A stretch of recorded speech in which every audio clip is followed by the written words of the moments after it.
Recording. Okay, good evening everybody. So this is going to YouTube, so I won't say anything incriminating yet.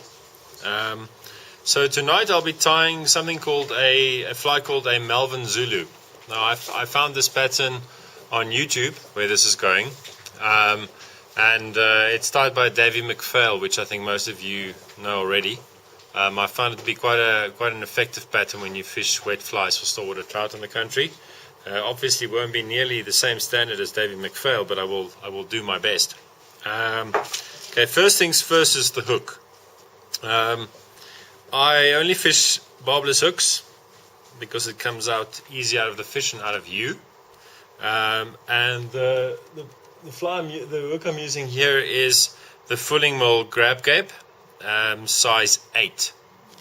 This is a very strong hook, very strong, very sharp, and it's got a good gape. So you are unlikely to lose any fish on this hook. Most of my saltwater fishing takes place in the Eastern Cape, where the fish are very strong, much stronger than any of the stocky worm-fed trout off Mpumalanga. Daniel and Herman, please come over to the dark side, and so you really need very strong hooks. You can't fish light hooks for those fish. That's why I go with a Fulling Mill. Fulling Mill is really top quality stuff. Okay, then the thread I'll be using is a uni thread 8/0, for no real particular reason other than that's what I had in my box. Let's get that right.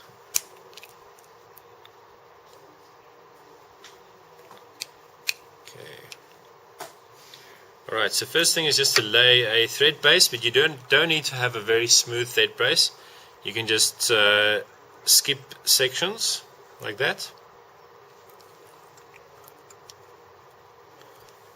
And you'll take off the excess. The point is, when I skip the different sections, is that the whole point of laying a thread base is to provide the material something to grip onto. But if you do it super smooth, it grips, but doesn't grip nearly as nicely as this. So that is just a technique to use. One, you'll probably save R3 over the next 15 to 20 years if you do that. But on the other hand, it's a nice way of just creating a bit of a groove, which makes the material stick a bit better. Then also, I always put in my hook at a slight bit of an angle, so that it makes it easier to tie in and the material sit better than putting it completely straight, because then you kind of sit around a bit, moving it around. So this just works better. Okay, then the Malvin Zulu is a sort of a variation on a classic wet fly. It's a classic wet fly with a bit of oomph. It's a classic wet fly with modern materials in it. So classic wet flies are classic for a reason, because they work. So adding a bit of modern materials just makes it so much better. And I think in this country it's something we often ignore. We ignore classic wet flies because we think, oh, that's old school, doesn't work. Trust me, it works better than a lot of patterns, modern patterns, in the right conditions. Okay, so then the first thing I'll be using is the Danville Mylar tinsel in a size 16 to 18. Now the Mylar tinsel comes, on the one side is gold and the other side is silver. So you need to consider that when you tie it in. Now, just a quick hint on saltwater fishing: if it's a sunny day, fish golden flies. If it's a cloudy day, fish silver flies. It's just something that the British anglers do often. When it's a sunny day, they'll fish golden fly, and if it's a cloudy day, fish a silver fly. There's just a rule of thumb, and trust me, it works. They don't fish gold very often. Well, shame on you then. You really should. You fish with Ronald Smith. He fishes his something called the Goldilocks. Is his version of the Goldilocks. Has nothing to do with Corey Bruce's Goldilocks, which is just an orange woolly bugger. Is this on YouTube? Oh no. So the thing is, if you fish his fly, the golden Goldilocks, well, obviously in the sunny days, it's a killer. So just apply that principle, give it a go, see what happens. Trust me, it works. Right, so I've covered the thread hook, the thread base, and then because I'm tying a bit of tinsel in, I'll just do a little bit towards the end of the hook, just to get a bit of a thread base for something to hook onto. Then I'll put the golden side. This is quite dark actually. I'll put the golden side to you.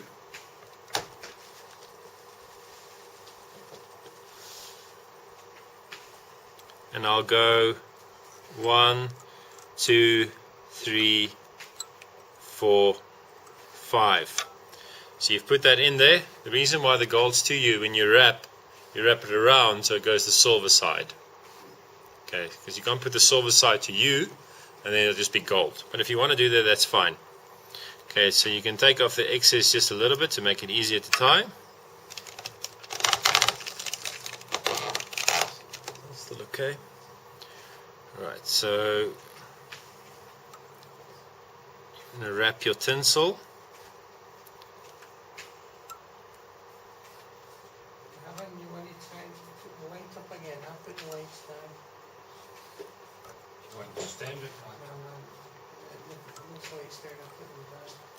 Alright, so I've layered this on the thread base.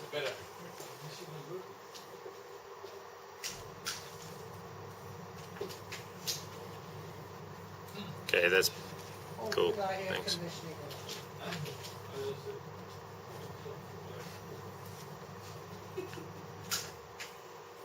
Alright, thank you. So I've wrapped it 5 times and I'm going to go back with overlapping wraps.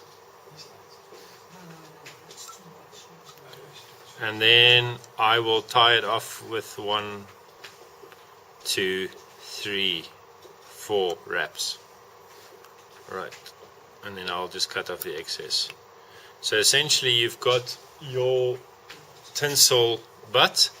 This acts as you can push it up a little bit, this acts as a hotspot, if you will, an old school hotspot, if you will.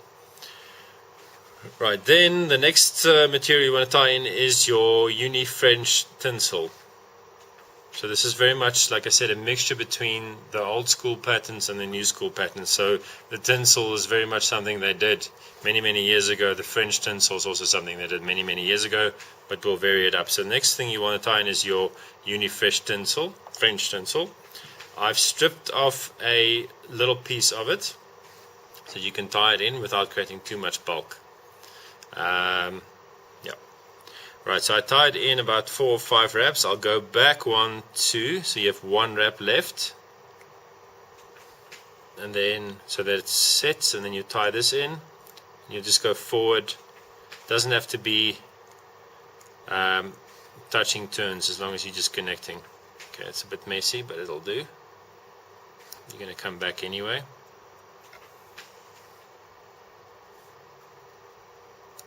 Okay. So that's your French tinsel. I think here we've just got wire and, or not wire, we've got just the normal tinsel. It's absolutely fine. The French tinsel is a bit stronger. You can use normal wire depending on what you want to do. But this flash will work perfectly fine. Alright, then the next point is the tail. This is fluorescent red Antron yarn, right Herman? I got this from you. So, I don't even know what it is exactly, I just know it works. Yeah, I did. Fluorescent red tinsel, right? Fluorescent red Antron, yeah. I don't know where you're going to get it. I think it was Blue Water Flies, but this is a really good stuff. It's really bright. If you put a UV light on it, just look at the disco. It's really quite bright. My UV light wants to work actually. So. You see, it's quite bright. Right. Okay. Alright. So you want to tie this in. You can weight it a bit. Do a pinch wrap. And you just wrap it back slowly. Just make sure that you cover all the ends.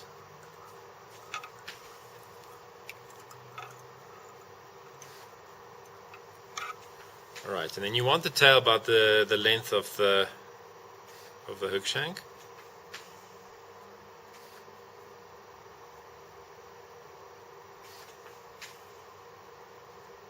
Right about there.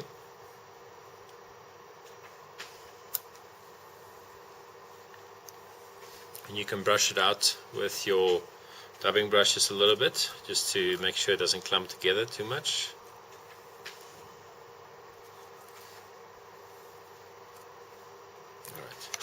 Okay, then the next point, what you're going to do is you're going to tie in the dubbing. Now, Herman, what did you say this is again? UV? Grey, UV done. UV? Done. UV done, grey olive done. Yeah. So this is a hairline material. It's sort of a bluish, greyish, olivish material. You can just clump fairly thick pieces. It's not you don't have to. Most dubbing, what you need to do is you need to do it quite thin. This doesn't really matter. You just tie it in.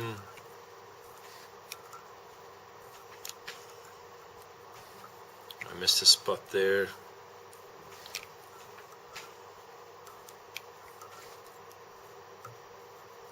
You don't have to build a taper. It really doesn't matter. It's a wet fly. If it's for fishing, it doesn't matter as long as it's bulky and you'll brush it out later.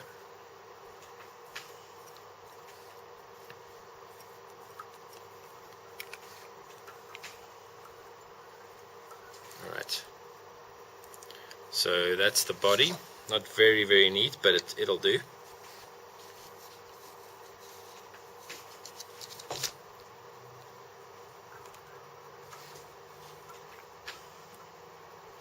Right, and the next point is the hackle.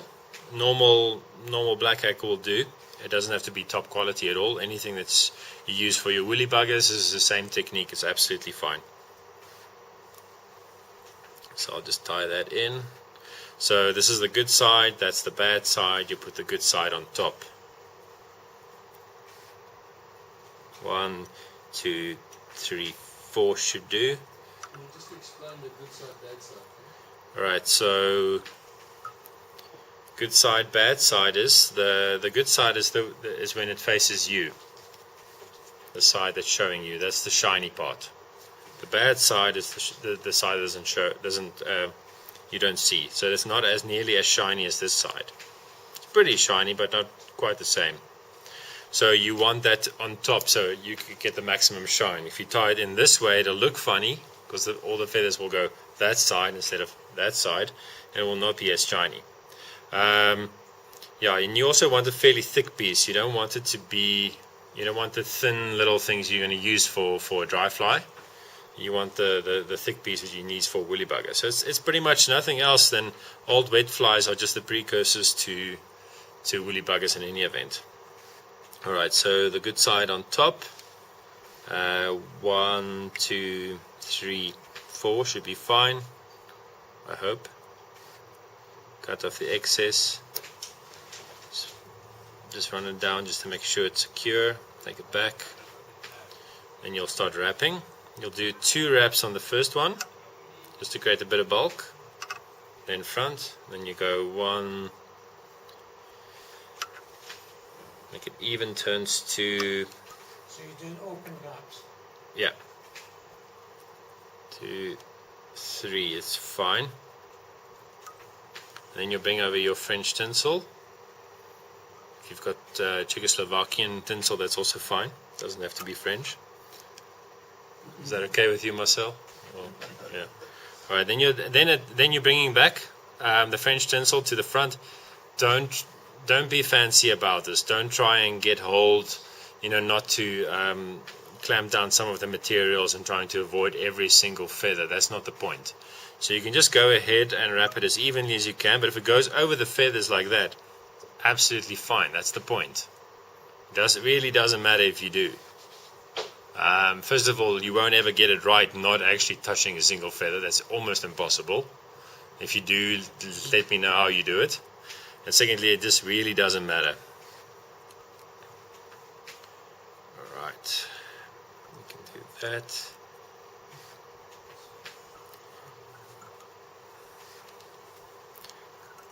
1, 2, 3. This is quite tough material, so maybe 4, 5 wraps. Do 6 one just in case. You can cut off your excess hackle here at the back.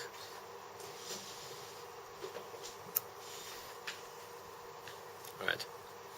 Another little tip while we're at it: never ever let your scissors go. I've never put it down once. You don't have to. I learned this from Charlie Craven. You just don't need to put it down. You can do everything you need to do with fly tying without putting your scissors down, doing something, taking it up, cutting, putting it down, doing the whole process. If you just keep it there, it takes a little bit getting used to. It's like 2 or 3 flies and you're absolutely fine. After that, it's just in your hand, you just use it always.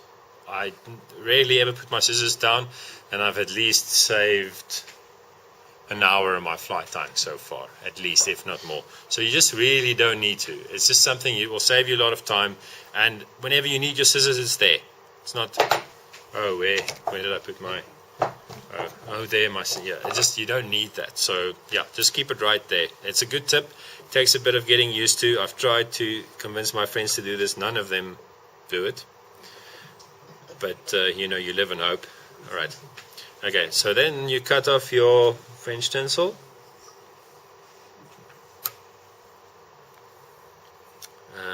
And you just clean up the head a bit. Alright, and now at this point you'll take your dubbing brush. There, I just put down my scissors.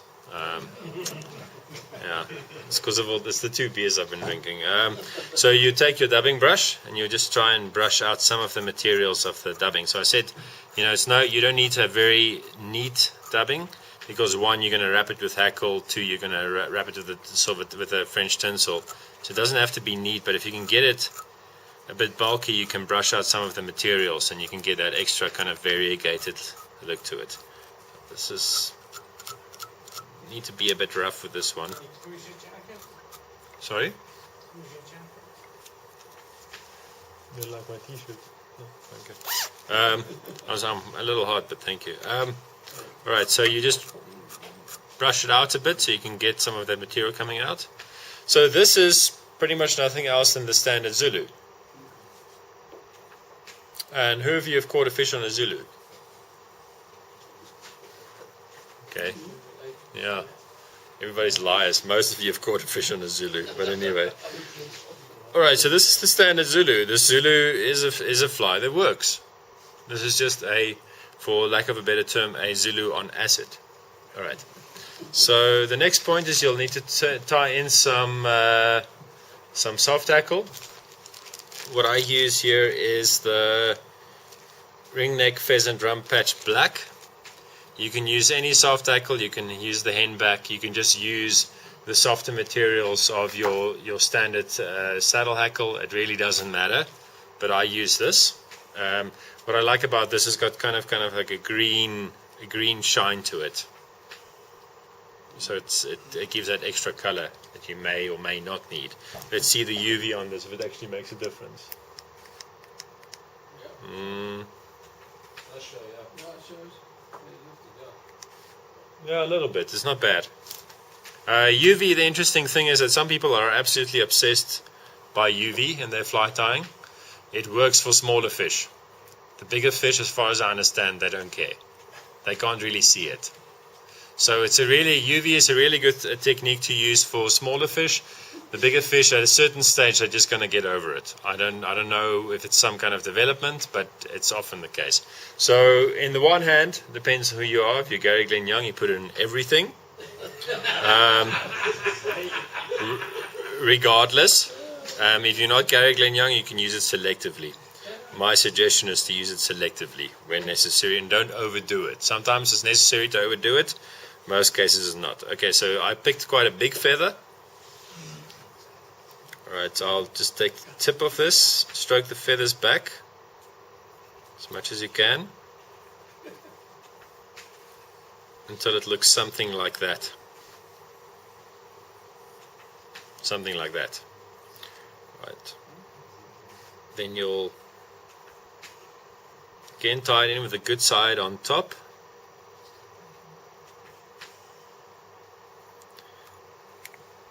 1, just go forward, 2, 3, 4, 5. That should be pretty good. Cut it off. Alright, you can use hackle pliers, but this is pretty long. And what you'll do is, if you pull it too hard, you'll pull it out. I did about 5 wraps, fairly strong, so it shouldn't come apart. If it's bad quality, it will break quite quickly. So what you can do is, you'll slowly wrap it. That was 5 wraps, right? 6. 6 wraps. I did 5, I'll do 6 now. Yeah. Alright, so what you can do to correct that problem is, okay, it's looking like that right now. You'll cut it off in the sections on the side. No, not yet. So you'll do something like that. You'll create a little, it's almost like a little lever that you create for yourself for the thread to set into. Okay, let's try that.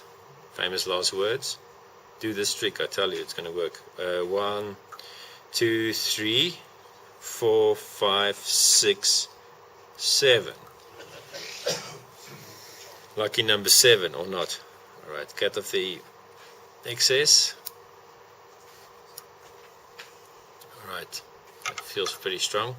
So you'll stroke back the fibers as you wrap it around.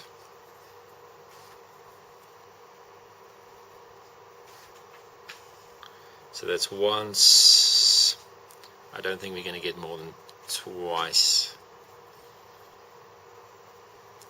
Difficult to see.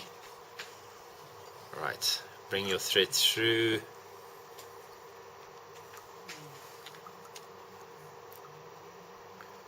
It's 2, 3, 4. I think 5 just for good measure.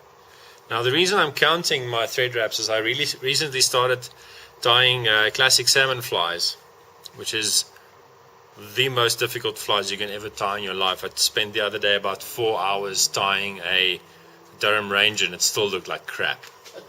4 hours of constant attention, it looked bad. But I've realized the value of thread wraps. Counting, understanding how many you need to secure materials in and how you can kind of go 2 on, 1 off sometimes to avoid building bulk. So I've been getting into the habit to try and figure out how many thread wraps you need, because a single thread wrap that's too much in salmon fly tying creates a little bump and then you struggle to tie in all the materials you need to. One of the flies I had to tie, or the Durham Ranger I needed to tie, you need to tie in 14 stems into the head.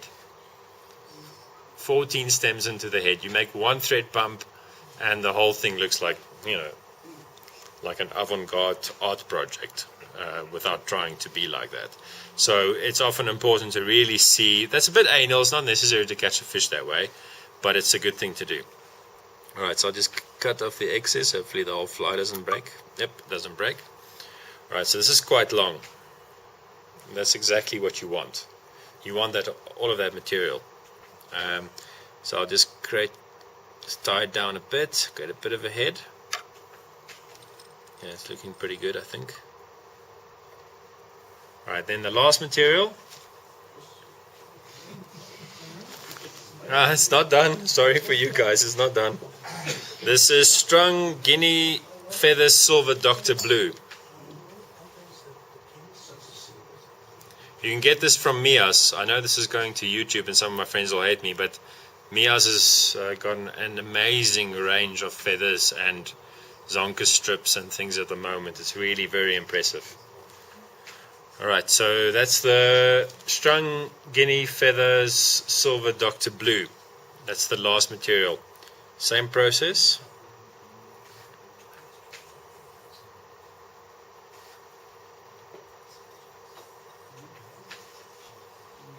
Alright, so I've done the same process again. Hopefully the number of number of thread wraps I'll be using will be okay. But otherwise we'll do my trick that I showed you earlier. Good side on top. 1, 2, 3, 4, 5 wraps, come back, 1, 2, 3. So 5 and 3. with a uni-8 cut off the excess. Alright, same process, try and wrap the feathers back.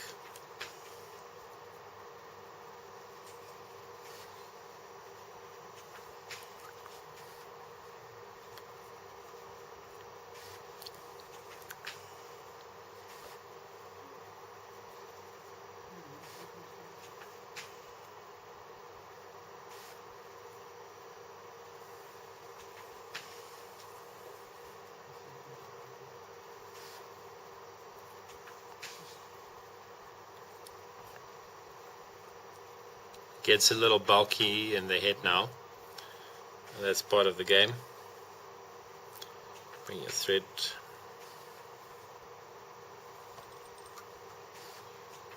Oof, this is difficult.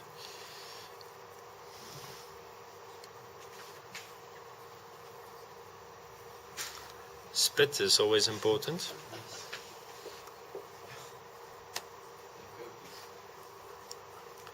I'm just going to strip the feathers back so I actually have a bit of space here. Right, that should work. Then I'll just do that. Pull the feathers back, try and build a bit of a head. Cut off the excess.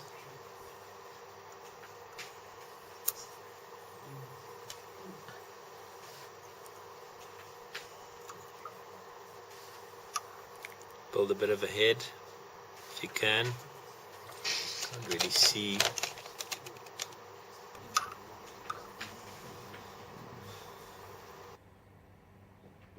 That should be okay. And then you battery depleted. Alright, and then you tie off. 1, 2, 3. And 2, 3. I saw a video of Herman tying for 45 minutes, so what's the problem? Alright. Alright. Okay.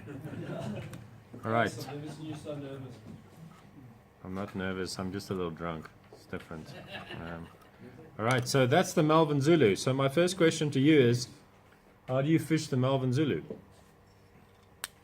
On an intermediate line.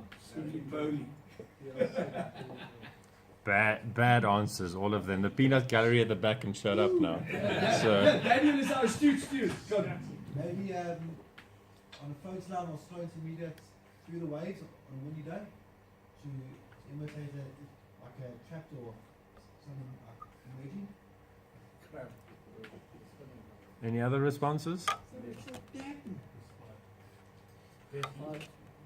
Okay, thanks Daniel, that was a very good answer.